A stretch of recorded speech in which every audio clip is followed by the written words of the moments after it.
freaking first cut. Golly.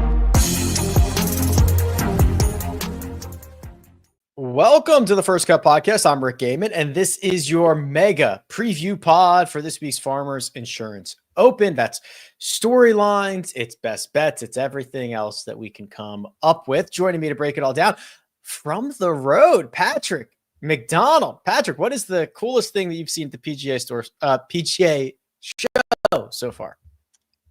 It didn't happen at the PGA show, but on my way here, I made the tactical error of flying through Atlanta post long holiday, post national championship game.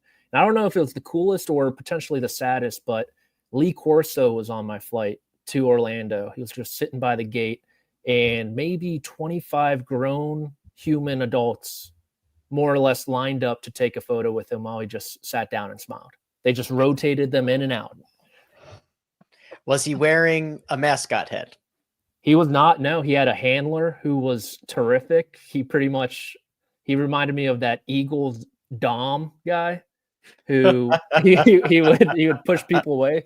Some guy tried to come up with him, not in line, and take a selfie. Immediate stiff arm, a la Derrick Henry. It was great to watch. And did he say not so fast? I think he was maybe a little tired from working last night. We'll put it that way. Were you one of the 25 guys who lined up for the picture with him? No, I was pretty much sitting next to him, and I was just scoffing at all of them. There's nobody that you would have lined up for, Patrick? There's nobody at the airport? No, not at the airport. I think post-college, I've gotten past the habit of asking people for pictures for the most part. Now they're just asking you for pictures. I don't. Well, outside, actually, I take that back because I did take a picture with Crooked Cantori. I was gonna say I was gonna try to pull that photo up now. That was for the bit, though. That's completely different. That is completely different. All right, we'll let that one slide. Greg DuCharme is here. Hello, Greg. See, my question with the taking pictures with someone famous is, what are you going to do with it? Are you going to be that guy that shows people that you took a picture with someone? What are you actually going to do with it? Hey, Greg, did I show you that photo of me and Lee Corso at the airport? Yeah, now you're going to pull your phone out and start going through your photo roll to show me a picture? Then you got to find it. You know the pressure of trying to find a picture when someone's waiting? That's impossible. And what am I supposed to do while you're showing me this? Am I going to look at your camera roll? What am I supposed to do? Just wait there? So I'm not a big fan of it, unless the only exception would be like Patrick's scenario. Hey, we were just talking about this, my buddies and I ran into the guy that we were just talking about, that I could do it for a laugh. But other than that, come on. Okay, we've got some strong feelings about this. Mark Immelman rounds out our crew for today. Hello, Mark. Hi, boys. I'm just surprised folks didn't want to get a picture with Sabrina Carpenter's future boyfriend that was sitting there next to Lee Corso. Huh? Yeah. Come on, man. Tough scene. But when you're a double, potentially triple Z-list golf celebrity like myself, Mark, there's not much of a line. No, I'd say you're a solid D-lister. Okay. I'll take it. Hey, I want to say this, boys, before we embark on our show here and our picks, you need to double whatever your picks are, because a miracle has happened today. And that is snow in the southeast, which is, I hope it doesn't scuttle my plans to get to San Diego tomorrow. Anyhow, but it is snowing like I'm in the northeast outside, and I'm in Columbus, Georgia. It's just crazy, absolutely crazy. Wow. Okay, things are shaking up in Come the on, southeast. Delta. Come on, Delta. We'll get you. Delta will figure it out. They'll get you there. All right, gentlemen, got a lot to get to. Each of the top two players in the world are dealing with injury right now. Let's start with Scottie Scheffler. Patrick, this is still the recovery from his Christmas Day hand injury, the laceration that required a surgery procedure. I don't know what the right word is to fix that right up. We found out that he was making homemade ravioli. He is still hopeful to get out at Pebble Beach next week, but he was a little bit uncommitted to that. Does not want to rush things. First question for the group here is the Scheffler clan Christmas Day. What is their filling of choice in ravioli? You think they just like ricotta? Yeah. Shards of glass. No, that's not good. No, that's horrible. I think spinach. They're going for spinach ravioli. Okay, I can see that too. I think hopefully that's the first question he gets when he's back. But I think what was notable about all these reports, I think mainly Todd Lewis was on it, was he hasn't taken full swings yet. Scottie Scheffler has not since the surgery. He has been brushing his teeth left-handed. He's been on the couch watching highlights from his 2024 season. I mean, that just has to be a blast from that perspective. So him rushing back, I'm cool with him being as cautious as he wants to be with this, because he's going to come back when Scottie Scheffler thinks he can win again. And is that 5 days after he's taken his first full swing in a month and a half? As good as he is, maybe, maybe not. So I'm cool with him leaning more towards the cautious side, but selfishly, I would love to see him at Pebble Beach. I don't know if you guys saw that video, Rick. There was a video of him working out with, I think that Golf Forever bar. And the brace on his hand looked significant. I mean, I didn't zoom in and have a closer look, but he had this brace on the injured hand, or the surgically repaired hand, whatever you want to call it. And it sort of covered you were seeing the back of his hand. It covered all of the back of the hand. So whatever was done was clearly significant. And I spoke with a doctor in the gym this morning, and he said to me, he goes, "Any news on Scottie?" And I was like, "Well, I hadn't heard anything. Have you?" And he goes, "No, but I will say this, that in the hand," and he pointed like this, he goes, "there's a whole lot of nerves and tendons and stuff on the go." So it's a delicate procedure, whatever they had to do. Delicate indeed. And Greg, we talk about this, and we might talk about this with Xander Schauffele in just a second. The hand doesn't really allow you to do any type of practice, right? Some injuries you might be nursing where I can still putt or I can still chip. I just can't take full swings. But having the hand feels like it doesn't let you do anything. No, I guess you could still do your mobility and strength work, though, which is a good sign. Look, ultimately, Pebble will be an interesting one to see if he comes back for that. But when Amex was still on the table, that was 3 weeks after the injury. And they reported that it was a 3 to 4 week recovery from this procedure, right? So you consider it, let's just say that everything goes well. If everything goes well in the procedure, and all those nerves and tendons that Mark alluded to are unscathed, untouched, and that's all fine, you have a wound that has to heal. And it's on your palm. You can't be swinging a golf club. The only thing that can go wrong, if the procedure went to plan, is you reopen the wound. And then if that happens, a lot can go wrong. So you got to take time off. You got to watch some highlights of your last, 9-win season, including unofficial events. So I think it's not surprising. It's not concerning for me at this point. If he misses Pebble, misses another one, I may wonder if there are I'll probably start to wonder if there are some other things going on. But for him to miss the MX was no big deal. I think it was expected. 3 weeks, like you said, Rick, you're not hitting any golf balls. You're not doing any preparation for play. It's unrealistic. But now with Pebble, you're at 5 weeks. You're still kind of borderline. So if it's, let's say it took 4 weeks for the wound to heal instead of 3, you got 1 week to prepare for the 5th week, which is your tournament. Are you ready to go? Do you feel like you're ready to go for that? So if he's able to practice and decides he's not ready to play Pebble, I won't be concerned. If he's still not practicing, still not swinging a golf club, then my suspicions that something went wrong will start to rise. Scottie Scheffler is not the only one standing on the sidelines. He is joined by Xander Schauffele, who is not going to play the Farmers Insurance Open this week. He withdrew in addition to WDing from the MX last week. Mark, Todd Lewis reporting that he's not taking full swings. And the issue is a soft tissue injury in his rib cage. That's the problem that Xander's been dealing with. Yeah. And the problem with the soft tissue in the rib cage is how do you get to it? And the only way you really recover from that is kind of like not doing anything.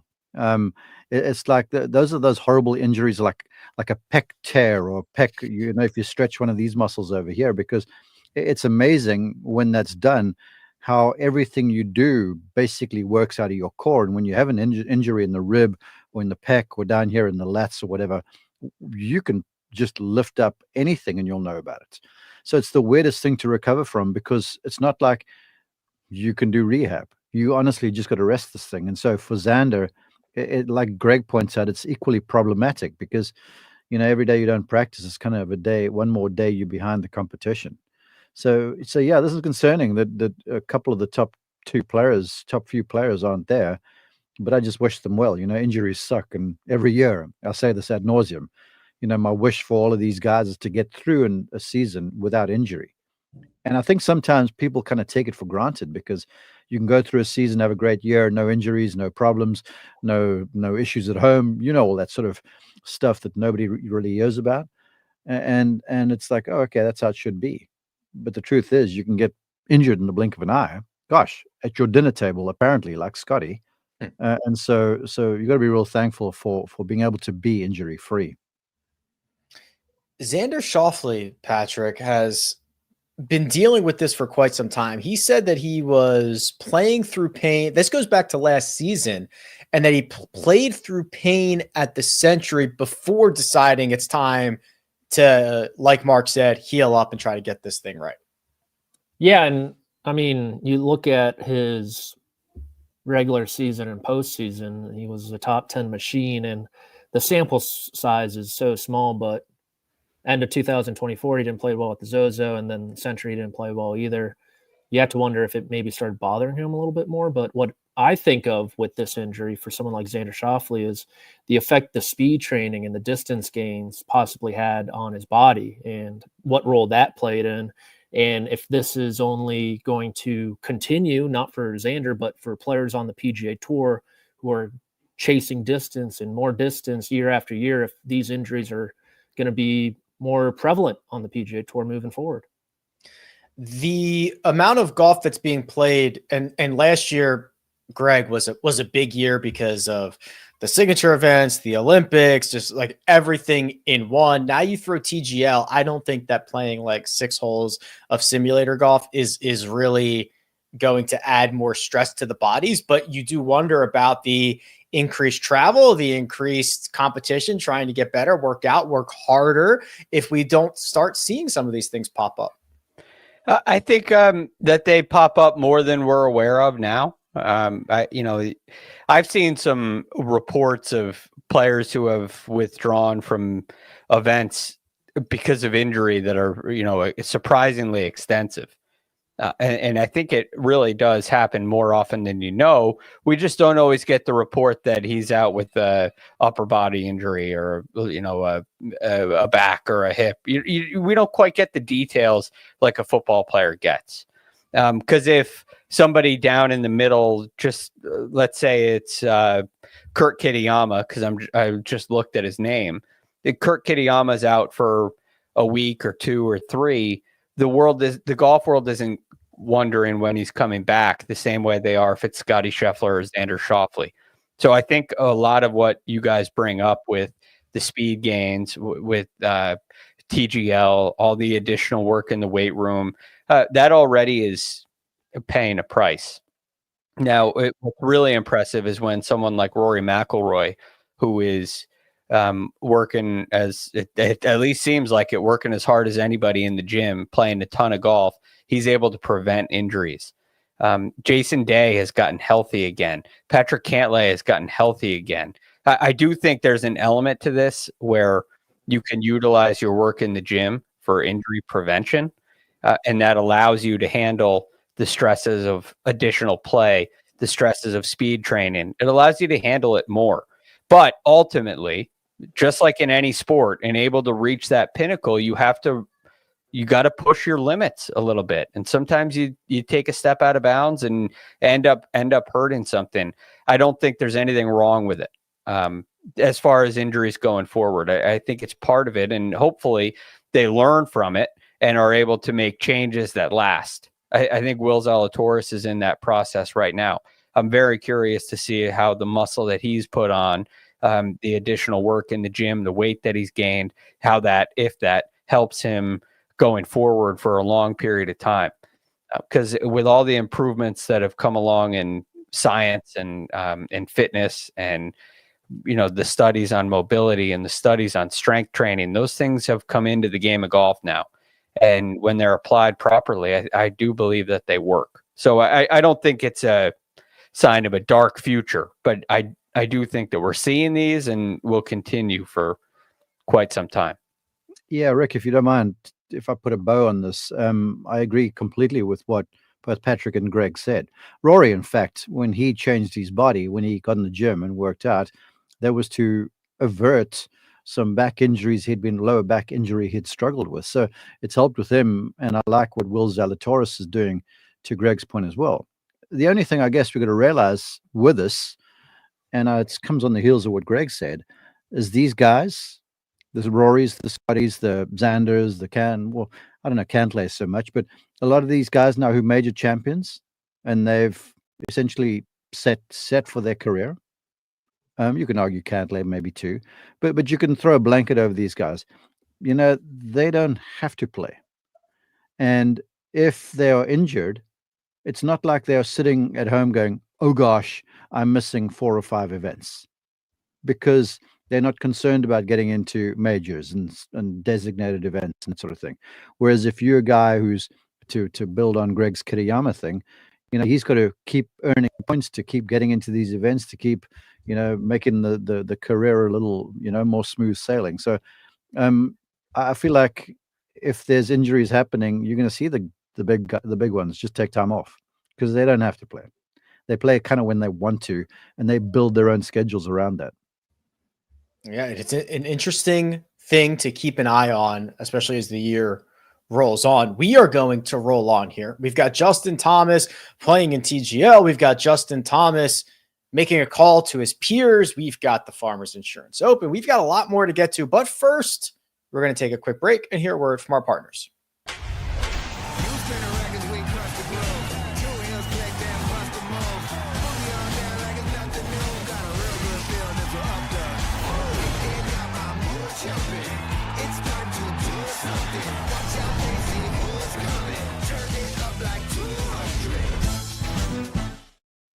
And we're back now. Week number 3 of TGL, Patrick. It is New York Golf Club against the Atlanta Drive. Atlanta getting their season started. It'll be Patrick Cantlay, Billy Horschel, and Justin Thomas going up against Matt Fitzpatrick, Ricky Fowler, and Cameron Young. That means that Xander Schauffele is out for New York Golf Club. And who is sitting for Atlanta? Lucas Glover? Yes.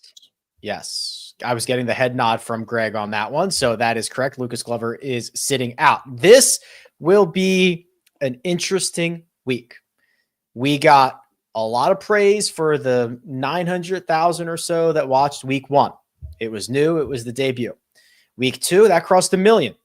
That's Tiger Woods playing. This is no Tiger. It is the 3rd week instead of the 1st. Rory McIlroy's not here. I think I'm not going to say this is like the make or break week, the 3rd week into what is supposed to be a new sporting league, but I'm very interested to see what numbers pop up tonight. Yeah, it will be, especially since I think week 2, although the numbers went up, that's expected with Tiger Woods. I think generally that was just a horrible display of whatever you want to call it. I know the fanboys will blame the tech, right? Tiger Woods doesn't fly over a green by 20 yards with a wedge. He doesn't do that. He would never do that, but he does it there in TGL. So I'm interested. I'm still not like forming an opinion one way or another about this thing. There are still some broadcast things that they need to change. Love Marty Smith, and I don't mean to pile on, but the on-course reporting is just so not needed. He did in a report on Tiger Woods' walkout for 3 minutes. He did a report on the trophy for 3 minutes.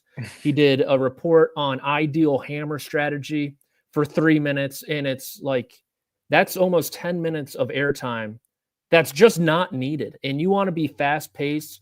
You want to be quick action all the time. Well, guess what? You can't go through your broadcast window also when that's what you're trying to do. And so I think there are definitely some tweaks that need to be made. They can't make them this year to the gameplay because you have to play every single hole for season-long points, and the season's already started. So I guess my interest has waned significantly since the start, and this isn't a star-studded cast that they're rolling out tonight outside of maybe JT, who will give them some good social media clips for some quick wit that'll have a 24 to 48 hour shelf life. But outside that, I don't know. It's kind of tough to watch. Greg, we're waiting for our first non-blowout. The first 2 weeks have been decided very early, and Patrick, I think, put it beautifully. My interest has waned as soon as these matches are decided. There is a significant shift in how long it takes to hit a shot, which I think is good, but also like you can tell these guys immediately care less, which is fine. The contest is decided and they're just playing for basically tiebreaker points, but I would like to see a close match. I'd be curious if a close match drew more attention. Like, what would that do for ratings? Would people, leaving myself out of it, would other people be more interested if the match is closer? I would like to say yes. But again, it goes back to this thing. We're in this strange place where it's a sporting league made for TV, so it's entertainment. And, I think we can all find more entertaining things to watch on TV. And I think we can find better sporting events to watch on TV. So you're in a kind of a strange place. If it's about the competition, I'm all for it. I like trying new things. Let's make it about the competition. And then you need good play, which leads to the other problem, the simulator issue, which I tell you, I don't know how quickly they can get that resolved. And if it is about the competition and the technology that the whole entire business is based on malfunctions, it's really hard to have a competition with that. So now you're leaning on entertainment. And we know about the golfer's ability to entertain people. They need their golf clubs to do that. And when they're competing, it's very entertaining, but they're not entertainers. So I'm waning in interest as well. I think it's going to be hard to develop a really strong competition when it's founded on faulty technology. Give each team, how many hammers do they get, Greg? Well, the hammer just goes back and forth, I believe. Oh, I see. Give each team like 2 mulligans for the evening. So if they get some wonky number, they can go, all right, mulligan, just like everyone else at home. You can't admit that you got a wonky number. I mean, did you see Tiger Woods' face, who looked at that and said, like, wow, I must be really jacked up that I hit 130. It's like, he can't say, hey, full swing that has been backing me for years and this entire arena that we built. He can't say, hey, I wonder if the tech's wrong. But if you hit a horrid shot, even if it's like a bad, and I use the term loosely because it's amazing how if it was anybody else and not Tiger Woods, they'd be like, wow, what a crappy shot. But Woods, it's at 20 over the green and it's bad technology. Anyhow, that's me. No, it's just a couple of mulligans per team for the evening. All right, I'll add one thing to that. If you're going to do a mulligan per team, you've got to do a recall as well. There you go. Oh, yeah, right?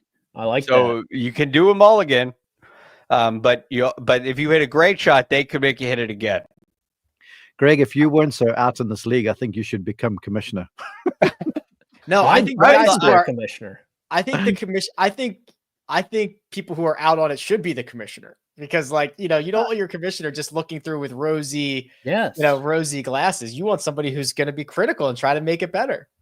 Yes, Yeah. but who could really go into an office building with Tiger Woods and be critical? It's one thing to say it here, but we get into a room He watches. Oh, yeah. Tiger knows exactly who you are, Greg. Don't you worry about it. But that's a terrifying thought.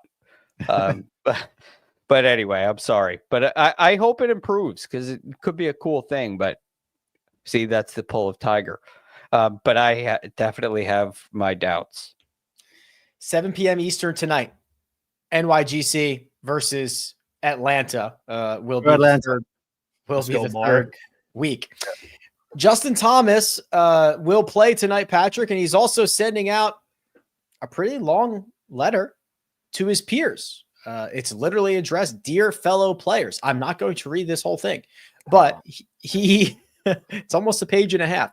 He encourages his playing peers to be interactive with broadcast, be willing to show their personality, be open to question and answer, even during rounds, definitely before rounds, all this stuff. He says, I was one of the people who was quick to say no in the past, but I think moving forward, this is what the fans want. Yeah, I mean, that's big of JT, seeing where he's come from, especially with hot mics. Think about Kappa Lewis and PGA and US Open moments. Also didn't really paint him in the best picture.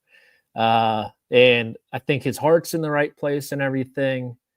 But I don't see how this letter from him is going to really change anyone on the PGA Tour at all, especially maybe those guys in the middle of the pack or who don't get a ton of airtime from week to week.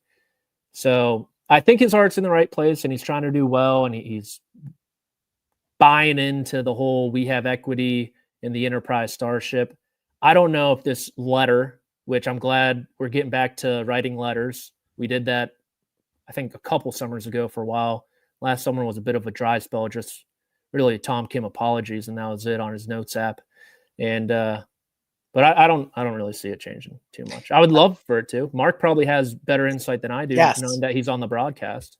Let me read you this line here, Mark, and I want to get your thoughts on this. He called you out, Mark. He did. He called you out specifically. No, he said, "The more we work with NBC, CBS, ESPN, the more they should be able to work with us. I'm sure many of us feel the telecast can do better. So let's help them do that." What are your thoughts on JT's perspective of the telecast? Well, JT's called me out in live call. I remember this. Apparently, I was talking too loud from 100 yards away. Here's my thing, right? Way back in the day, when I was working PGA Tour radio, they do a good job, and they've got to fill for so long because it's not pictures. And before the round, we always used to have to do pre-round interviews, and everyone hated doing them because all we got was a bunch of no's. And the request would get sent to the media officials, and we'd stand there like a numbskull with a microphone, and whoever would come out of the locker room would walk straight past the radio folks, maybe go to Golf Channel, Rex Hoggard or whatever, Todd Lewis, on their way to somewhere. And I remember going, gosh, you know, this is crazy. And the one time I had a golfer show up at me, and he looks at me and he goes, "Are you TV?" And I was like, "No, I'm radio." And he goes, "Oh, no, I'm not doing this." And he walked off. Okay. So I've had a bitter taste in my mouth about that. Maybe I should get over it, because it's not just TV, it's radio as well. This product is far reaching. You know, the product, to your guys' observation, is also social media. And they're fine with that when you can have your people around you and you can basically do a few takes. But the live stuff is different. Now for the on-course interaction and stuff, yeah, absolutely, that's great. But my question in our group chat this morning, our group text this morning with my other colleagues, was like, "Oh, this is all fine and dandy. Is the guy going to do it when he's playing badly? Because if he's playing well, he'll happily talk to people. If it's not going so well, not a sausage is he going to talk to anybody." So it's going to be more of the same. And let's be honest. I mean, I appreciate JT for doing this. It is great when we get players on. if they come in the booth, or if they sit with Amanda, or if they do the walk and talks, whatever the case might be. It adds a lot to the show. And JT trying to prod this is great. But I don't think he's done a walk and talk with CBS. He did one at the Masters when he missed the cut. Okay, I wasn't on the main show. I know Rory did one there, so I didn't know what was going on. So, maybe that was Rory. My bad. Anyhow, so again, not calling him out, but I'm sure if Tiger Woods had to say this, maybe there'd be some scampering around the locker room. But someone needs to say it. And I further appreciation for Justin was the fact that he showed up and played last week at the American Express and hung in there well. Because I watched a guy playing in the first couple of rounds who was playing nicely but not scoring, and he could have quite easily gone, okay, I've got some big events coming up. Not that I'm trying to miss the cut, but I might just miss the green from 150 yards in the middle of the fairway on the 18th hole. And he grinded it out. The next thing was it had a chance, coming down Sunday, which was great for the tournament. So people like Justin, people like Tiger, all those sorts of folks, yeah, they need to do it. And so someone needs to be the voice. And if it's JT right now, cool. But we also need some other folks to stand up in the player meetings and go, come guys, if we honestly are invested in this thing, then we must be involved. Now I've bounced around the place, but that's kind of where my mind has been since I saw the message this morning. Yeah, the ownership. Patrick mentioned it as well, Greg. Justin Thomas really ends the letter by saying, hey, this is our tour. We want this to grow and expand and be great, and we're all going to benefit from this. Go ahead, Mark. Sorry, you were talking, and I was reminded of something, Rick, and I tweeted about it. I sound like Kyle. William Mao, man, all credit to that dude. Credits. I'm struggling to say that word. Credits. He makes 13 on a hole, which essentially, if it wasn't for that, the guy's finishing well up the leaderboard, but he misses the cut. And afterwards, someone at PGA Tour Digital puts a microphone in his face and says, yo, William, tell us about it. And he did. And I was like, bravo, young man. Because a lot of people could just slink into the locker room, pack up their stuff in a huff and leave town, and you'd never know anything about it. But he got up there, he's like, sure, I'll talk about it. And he had a smile on his face, and it was so endearing. It was like a learning lesson for many people. And I was like, dude, more of you. But I want to see, some star, the blue chippers, when they've just blown a lead or, they don't finish it off, still come and do the loser interview with me. Because let me tell you, when I have to ask for that loser interview, that's not the funnest ask in the world. I've got to be honest. Okay, so I'm with you, and Greg, correct me if I'm wrong here, but are these guys so fragile they can't answer a couple of questions, right? Okay, so hat tip Justin Thomas, absolutely, let's do more of this. In any other sport, they are required to sit there. LeBron James has answered questions after every game for 20 years, 82 times a year. For 20 years, win, lose, draw, has to sit there and answer questions. Sometimes they come into the locker room when they're half naked and still answer questions. Okay, but we can't get, but the idea of 2 questions before the round starts, or you missed the cut, or you coughed one up, you can't get, it is shocking how little the golfers actually speak. Yes, I think that's true. I mean, even the press conferences before the tournament, I mean, they should all look like the Masters. Well, everybody should be excited to do that, because it does help get people more engaged. And all of a sudden, let's mention Kurt Kitayama again. You get to know Kurt Kitayama, and he can elevate himself, and you can start to realize his talent from a different perspective. Full Swing has done a lot of that for the non-golf fan. A lot of non-golf fans I've spoken to used to be so bored watching golf, they just want to turn it off. They never gave it a chance. But once they know who Joel Damon is, they see him on TV, they'll watch the golf. So these kind of things do work, and they do help connect people to the game. And I hope this works. I think that what Justin Thomas said is is spot on, and I hope that he and everybody else follows suit, because it'll make the product better, and it's not that hard. To your point, Rick. One other thing, there needs to be another letter written. Badly, worse than this, more so than this, and it's the number one crusher to TV broadcast, and that's the pace of play. It needs to be the number one issue. I need to chime in here when you're done. Just remind me so I don't forget. Oh, I'm done. You're second in line behind Patrick. It needs to be fixed. Go ahead, Patrick. Okay, who's writing that letter, Greg? Well, I think it needs to be. I think it's a group? I think it's a different letter. I think it's a different kind of letter. I don't think it's a suggestion. I think it's from Jay Monahan, and it's a hard and fast rule change. Or Mike Wan from the USGA, and it's a hard and fast rule change. And it's not going to be discussed. We're not going to talk about how to do it. We're going to implement a shot clock, and if you don't get your ball off in time, you're going to get penalized. Where are they going to put how are they going to have a shot clock with each group? Well, you have a score. You have a standard bearer walking with every group who's got a scorecard, and you could have a clock on there that's very light. There are clocks out there that are extremely light, and you can start a timer with the click of a button. Another thing you could do is simply not have a shot clock on the tee. You don't need one there. You don't need a shot clock in the fairway. You need a shot clock on the greens. And so you could put one behind one of the greens on one of the towers. There's plenty of opportunity to do that. And if you make players get a putt off in a chip or a putt off in a minute, they will. And I don't think you'll see a single slow play. I don't think you'll see a single violation and a penalty called. They'll just they'll do it faster. That's just my opinion. But you can't have 5-hour and 40-minute rounds and expect people to tune in and watch, because it's agonizingly slow and it aggravates people more than anything else. It aggravates people. Okay. Here is yes. Amen.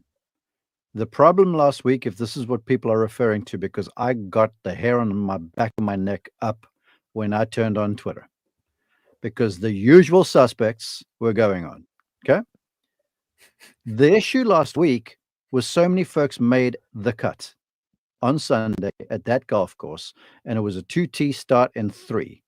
There was zero chance that the front loop weren't going to run into the guys on the 10th tee. And it happened, and it was disastrous. So everyone started slowing down on the front because they didn't want to wait on 10T for like 3 or 4 groups. Because we had live, and we had a group, they got to the tee, no lie, and they teed off like 10 minutes later. Then they get through 10, and then 11's a reachable 5, which is a traffic jam because there's trouble down the left. And then shortly thereafter, there's 13 where the flag's been tucked like way back left in the green with water short.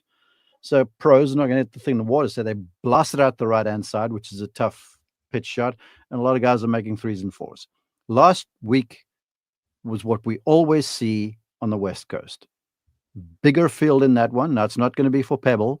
It won't be for the Genesis, wherever that's played.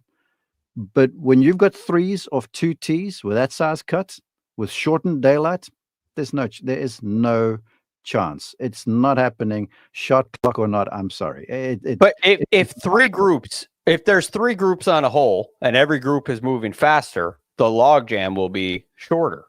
But they can't, because they're defined by tee time of 10, and they can't narrow the tee times because they're going to run into each other on 11 over there. There was the problem.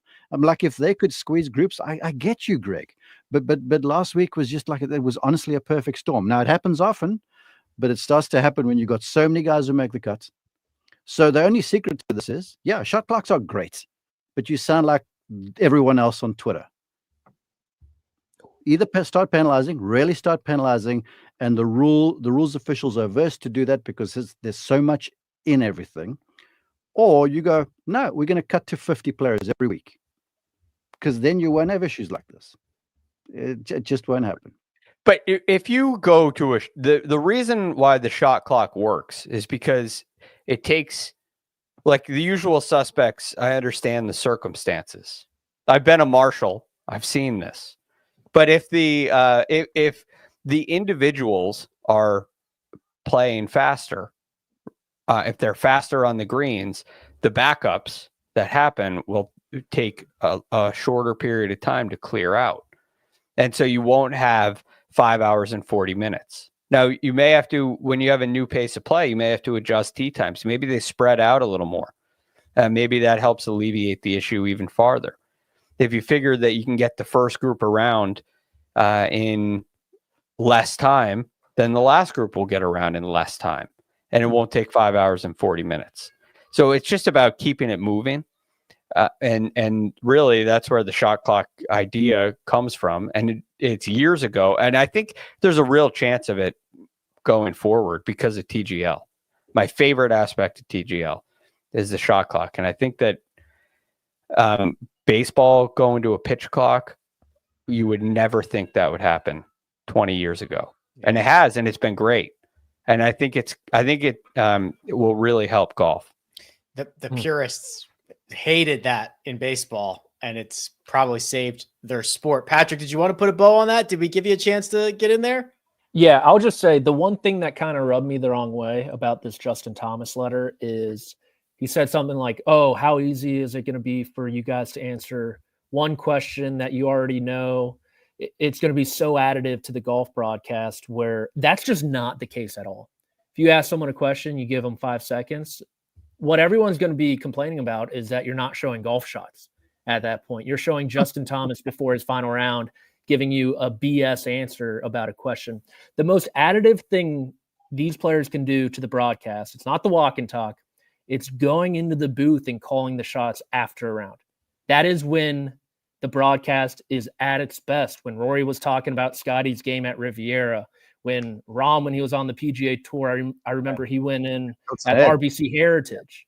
It's fantastic because they give you insights what they just saw, good or bad. And if you really want to buy in from the players, it's not a BS easy layup question at the beginning or anything, or a mid-round interview, not even that. Spend your time after you're done playing and buy in that way. I love that. I think that is a lot better. I have to put a bow in this conversation because we've got to move on to the Farmers Insurance Open. We are going to do just that after a quick word from our partners. The clock never stops. Relive the greatest moments with uninterrupted highlights and more. It's Gareth Bale! Ronaldo! Wonderful goal! On the UEFA Champions League channel. Streaming free. We've got two different golf courses in the rotation for this week, the North Course and the South Course. Each will be played once before the cut, and everybody goes back to the host. That's the South Course for this week. And Greg, we've talked about this a lot this week. The South Course is obviously more difficult, to the tune of roughly 2.5 strokes. So make your hay on the North Course as you can, and then pars are often going to be a good score on the other side. Yes. Now, we had a couple recent winners. Patrick Reed shot 63 on the North Course. Justin Rose shot 64. And those were huge scores in their ability to win. But a lot of guys end up winning with 68, 69 on the North Course as well. So while the North Course is extremely important to play a good, solid round, ultimately you have to be able to handle the South Course because you got 3 rounds there. And so you're not going to make enough hay in just one good round on the North Course and be able to hold on and win when you get to the South Course. So the winner of this tournament will play well on the North, but will also play well on the South. In fact, 4 of the last 6 winners had a lower score at some point on the South Course in over the course of all 4 rounds. So you got to handle the beast that is the South Course as well, no matter what. We've got an interesting field at the top: Ludwig, Oberg, Hideki Matsuyamas. But Mark, I think the story so far, because the tournament hasn't started yet, is that Xander withdrew, Colin Morikawa withdrew, Akshay Bhatia, Harry Hall, Nikolai Højgaard, all scheduled for this event, not going to tee off on Wednesday. I don't know if it's scheduling, if they're trying to figure out what they're going to do with to Genesis if it ends up coming back to Torrey and they don't want to play it again. But we got a couple of blue chippers removed from this field. Yeah, and it's kind of sad. I just wanted one more thing to Greg's observation on the North Course. It is significantly different to what it was in years ago after the redo.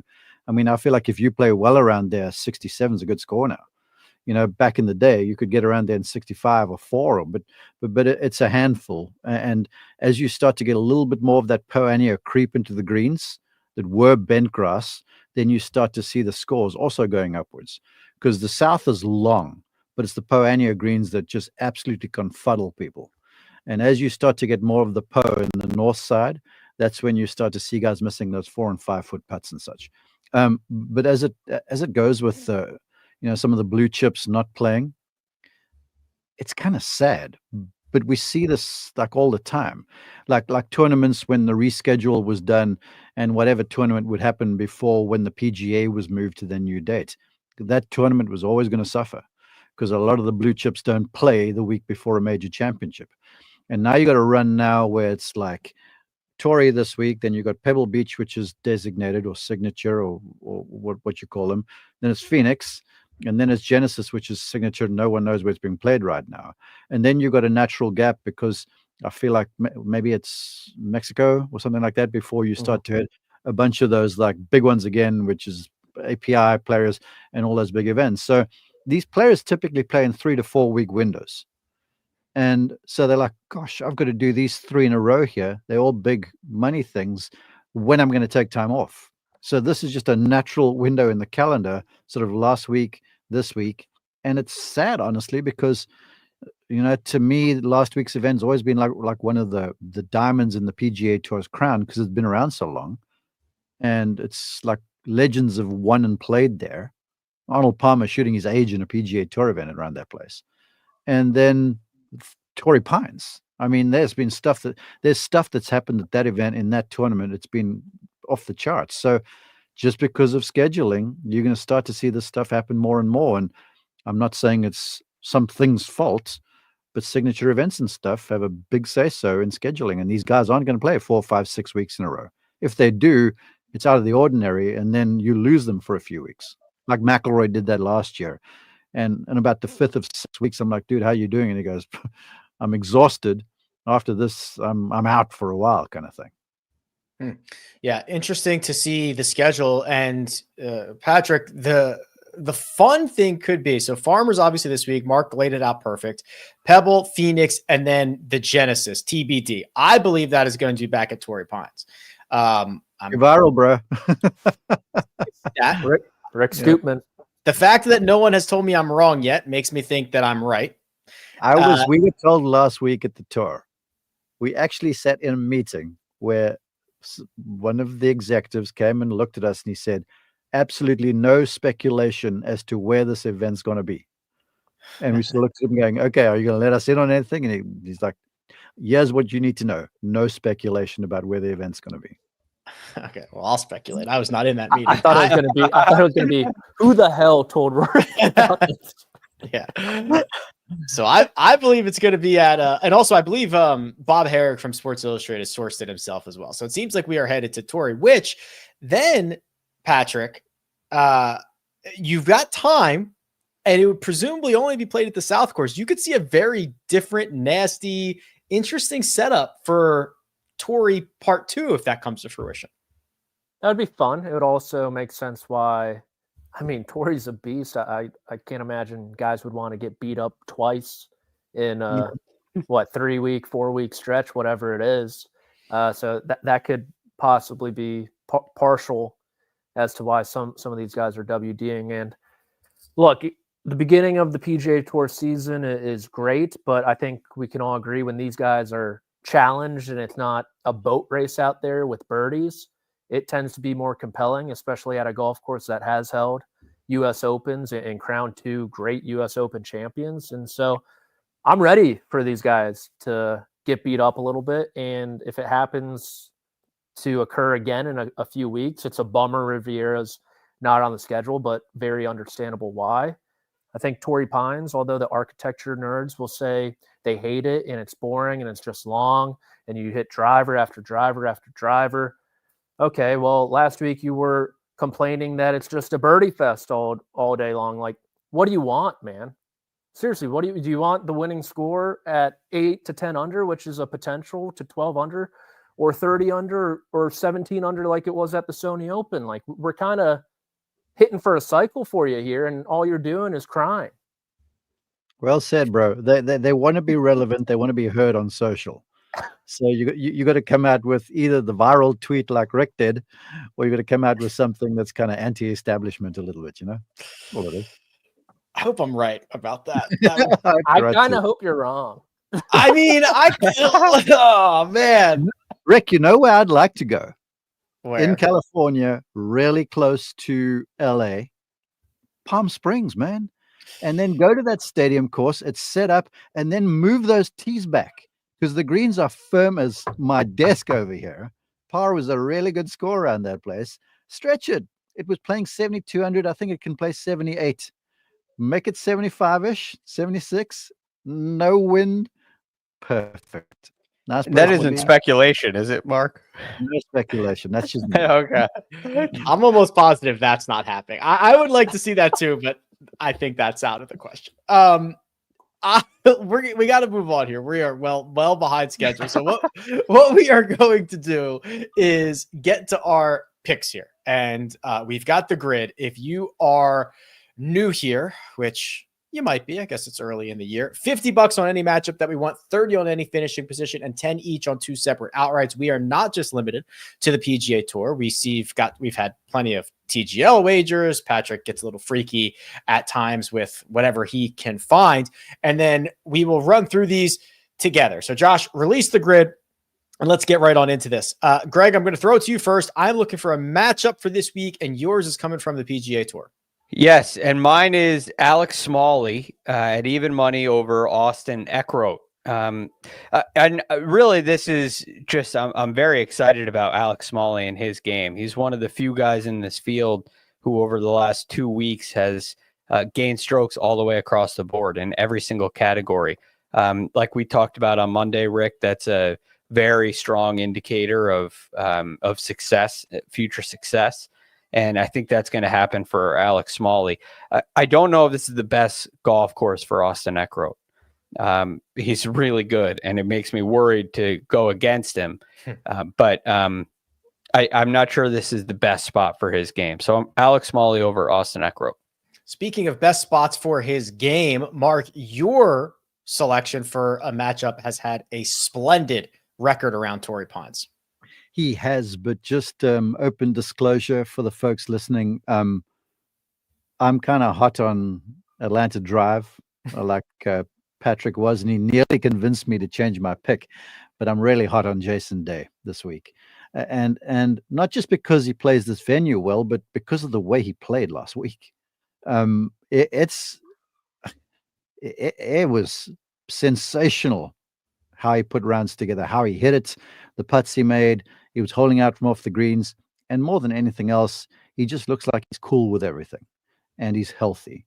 So Jason Day plus 105 over Sung Jae, which is Sung Jae will be good around you too because he's accurate off the tee, but Jae Day is just looks like he's playing really, really well right now. Yeah, didn't putt well last week, but he putts well around this place. Things are about to get a little bit freaky. I like Jason Day. No, here's the thing: no one putts well around here. You know, when you come to Torrey Pines, play the South Course a few times, you can pretty well book it. And you must actually go in here with a mindset to say, there are going to be a couple, maybe, hopefully not 3 around, but a couple around where you hit a 5-footer and it just hits something, one of those little pioneer bumps late in the day, and it kind of wiggles offline. Holding putts on these greens late Sunday afternoon is so difficult. Well, Jason Day has mastered that mindset indeed. I'm going with somebody that I can't wait to get access to. That is Nicholas Norgard in a matchup over Steven Jaeger. Hits it far, very strong. I'd be lying to you if I wasn't concerned about the quick trip from Dubai on a short week, but I love him too much to not take this one. And then Patrick, you are going to put your undefeated record on the line. 3-0 or 2-0? 3-0. 3-0 in TGL wagers, and you are at it again. Yes, we're going with the homer pick, like Mark mentioned. The ATL Atlanta Drive. You might have seen them on the Atlanta Falcons Twitter page today. I don't know if that post made it to Instagram. I'd like to think so. Minus 138 over New York Golf Club. You have Justin Thomas. This guy wins stuff that just does not matter, like all the exhibition matches. He's tailor-made for this. And then it's a huge day in Atlanta Drive history with new owners being announced this morning. Ryan Seacrest, our close coworker, Matt Ryan, which we all know very well. Luke Combs also in that ownership group. And then on the New York Golf Club, your star player is out with injury. It's got to be, I would love to be inside that locker room right now, wondering where do they turn? Where do they turn? And you think, okay, maybe we go towards the major champion, Matt Fitzpatrick. Well, guess who Matt Fitzpatrick's meeting tomorrow around 10 a.m. here in Orlando, Florida? That's right, yours truly. He's looking ahead to the interview of the century at the Skechers exhibit at the PGA show. And so they're going to have to lean on Ricky Fowler. They're going to have to lean on Cam Young. Could be some nerves there. The only issue I have is maybe they have the experience factor, but I think JT, Cantlay, and Billy Ho will get it done. Will you, one way or another, on the record or off the record, find out what's going on with the simulator? Because he is all over the fact that it is. Yeah, I'll ask him before the cameras start rolling. Yeah, there you go. That would be the drive over NYGC, Norgard over Jaeger, Smalley over Ekra, Day over Sungjae Im. Finishing positions, Patrick, I get to bounce it right back to you. We are going to snake this thing. Give me your finishing position, please. Aaron Rai, top 30, plus 125. He played great here in his debut a few years back, T6 finish. He is the most accurate driver of the golf ball in this field over the last 12 months. He doesn't have the distance like his peers, but he's going to be playing out of the fairway, and he's a great mid to long iron player. I think he has a real chance to threaten that European Ryder Cup team this year. He played some great golf towards the end of 2024 with that win at Sedgefield as well, and I think it's a great spot for him despite maybe not having the distance that some of the other players have. A little better than even money for Aaron Rai to finish inside the top 30. I'm going closer to the top of the leaderboard with the top 10, Maverick McNeely, plus 275 there. Great putter on POA, great West Coast golfer, brimming with confidence. This is going to be a good stretch of golf for him over the course of the next couple of weeks. It's plus 275 if he can get the job done. Mark, you're not asking much out of your golfer this week. What are you asking? Top 40s are my thing. I did nicely with Mark Hubbard last week, who finished inside the top 10. I still think that line was ridiculous on him. But Sam Ryder has been playing solidly for a while. He's been close to the lead here at Torrey Pines before. I remember he was maybe in the final group over the weekend. So he's comfortable around the place.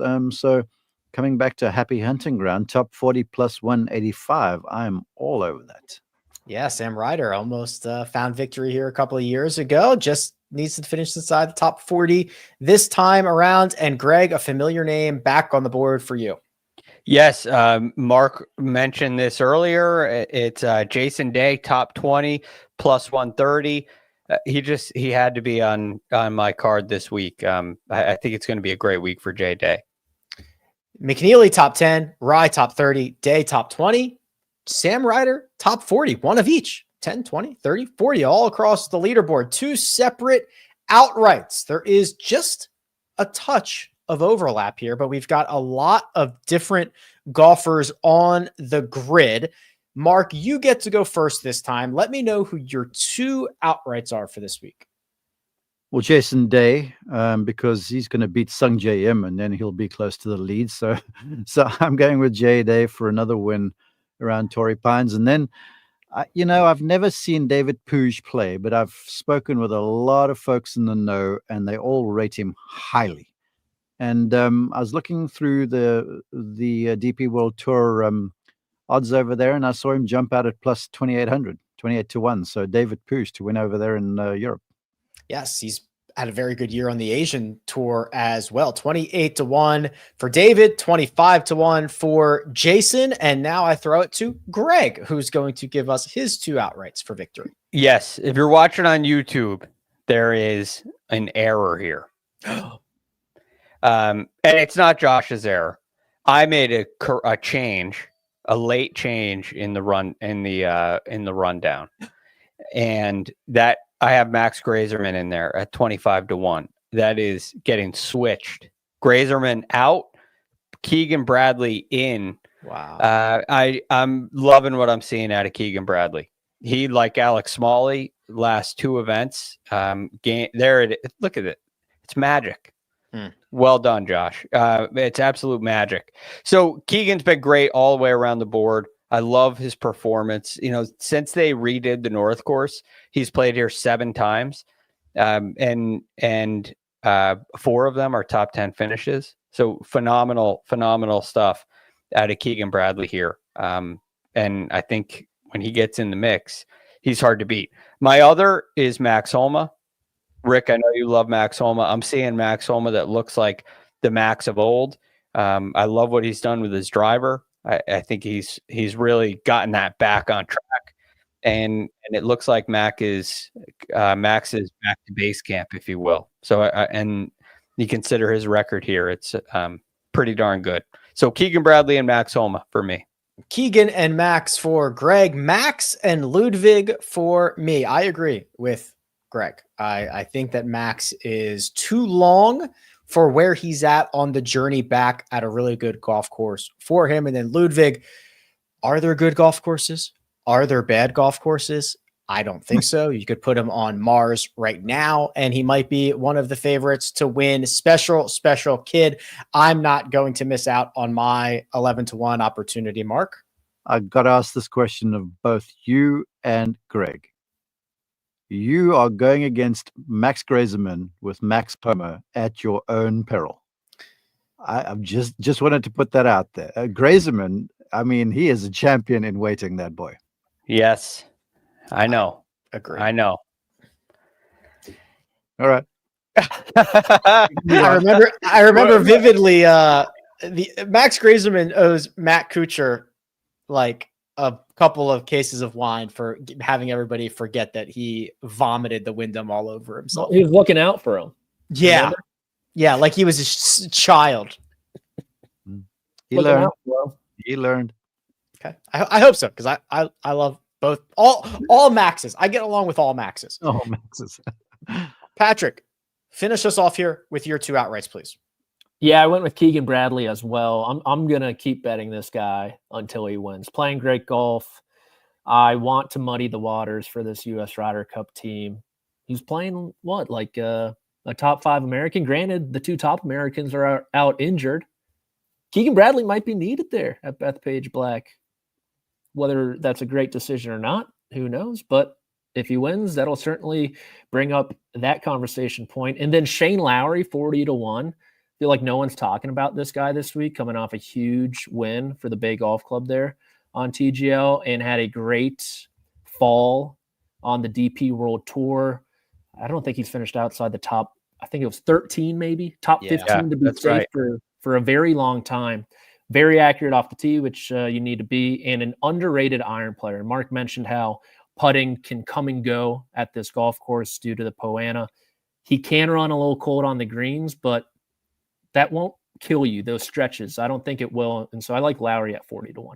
Yeah, he's made it into a lot of my like game theory situations where there's like, you know, tiers or ownership to consider, because everybody's kind of overlooking Lowry at 40-1. So that is Ludwig, Max, Keegan, Shane, Keegan, Max, Jason, and David, rounding out our 8 outrights for the week across 2 tours. And now Josh is very, very sweet. He gives us an extra $50 to put on anything that we want.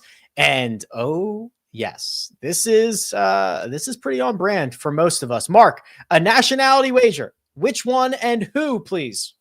There are 3 Frenchmen in the field. I'm going with Victor Perez as the low Frenchman. He's got to beat Antoine Rosner and the defending champion, Matthew Pavon. So Victor Perez, just like the way he's playing right now, plus 160. I think that's a safe bet. Victor Perez, low Frenchman, plus 160. Greg, you have gone back to a finishing position. What is it? Last year, the top 2 on this leaderboard came from the DP World Tour. Matthew Pavone, and Nikolai Højgaard. This year, somewhere inside the top 30 will be another player coming from the DP World Tour named Tristan Lawrence. I love his game. I know Mark does too. He's extremely aggressive. He's extremely long. I think it's a well-suited golf course for him. And I think he's going to be ready to go. So I got him at Tristan Lawrence, top 30 plus 230. I think that number's way too long. You heard it there from Greg. Now, I've learned from Patrick, sometimes you got to be a little bit negative in the wagers here. And I'm going, I'm scared. Luke Clanton to miss the cut. I think we're just going to find out, right? Listen, nobody has been exempt from miscuts around this place. It can jump up and get anybody. I also worry that if you're not hitting a lot of greens and you're relying on your short game, that is the one aspect of his play that has struggled a bit. He's coming off a miscut. How will he react? I saw plus 180 and I said, sure, let's go. Let's see what the kid's got. I hope he proves me wrong. Show me something, Luke Clanton. Patrick, in Patrick form, you're going with not only a negative wager, but one that will be decided within 10 minutes of KH Lee teeing off on Wednesday morning. Yeah, he's got, I think, the second or third tee time off the 10th hole at the South course. Difficult-ish hole, but I'm thinking maybe a little chilly there in San Diego. KH Lee has not been playing good golf. Not good golf. Take away that Shriners result, which at a TPC course you expect KH Lee to show up. Torrey Pine, certainly not that. So I got him to make a bogey on number 10 in round 1 at 3-1. When I first saw this bet, I confused, I think, 12 and 10 at first, and 12's a beast. 12's out there at Torrey Pine. So I was like, oh gosh, these guys have clearly made a mistake on this line. But then I looked at the scorecard and I remembered what 10 was. And I still think early in the morning, first hole, maybe a little chilly, that it could give some guys some problems. And KH Lee was the guy I circled. So to make a bogey, number 10, round 1, 3-1. I don't know, Patrick. Torrey Pines Club, TPC. Oh no. No. What is it? It's golf. Torrey Pines.